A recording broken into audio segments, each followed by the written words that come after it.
side of that, like trying to grow a company, trying to grow an industry. It's more than a company, right? It's an industry. Like how do we grow it outside of, you're the only one I know that's done that more. I've done it more than in my own industry in other places because I have more flexibility because I don't have the hold of the artist on me.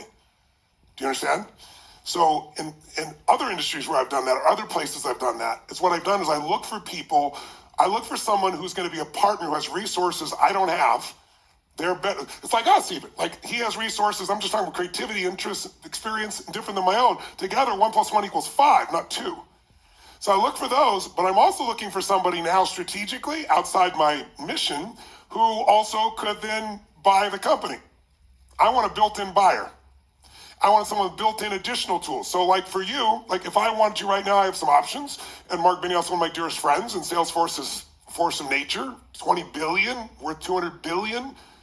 And he tells everybody I'm the reason Salesforce exists and calls me every day for coaching. I'm like, I need coaching from you. What the you're doing more than I'm doing, brother. Right? And he's doing all these beautiful things in nature on the side of philanthropy as well.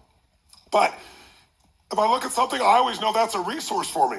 If I decide I want to take RPM at a different level, they need time management tools, and he owns corporate America.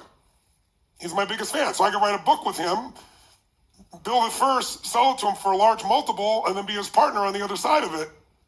And I can shape a whole group of industries if I want to. So I'm playing three-dimensional chess saying, as good as I am, and I know you're the best at what you do, so I'm not questioning that, but there's still somebody who has resources even better than me, and I want to partner them, because I enjoy him, right? He's brilliant. He says I'm his coach. I'm not stupid enough to think I'm everybody's coach. I'm being coached too. I'm learning from him as well. So I got pitch and catch again. Remember, you're great at pitching. You need someone to throw the ball back to you. And in your company, you might have people throw the ball back to you, but it's different than somebody who's a partner pitching and catching. Right? So I'd be looking to say, who's playing the game even larger than I am, already has a lot of these answers. And I want to create a strategic partnership with that person so that 1 + 1 = 5, and intelligently, how old are you now? 41. 41. So you've got plenty of time intelligently over the next 10 or 15 years or whatever. If I decide I've really enjoyed this, and right now I can't imagine not enjoying this, but I'm here to tell you, there'll be things when you turn 60 or 70 or 80, things you don't think you'll think, you will think. You don't think you feel, you will feel. Who's under 40 in this room? Who's over 50 in this room? Who's over 60 in this room? You are just little tweeps. You're doing so well. You should be so proud of yourselves. But you're in the beginning of your business career.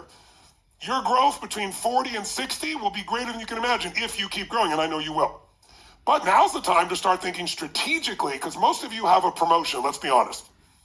You got companies that are doing $10 to $50 million. You're an exception to that in this room. That's a promotion.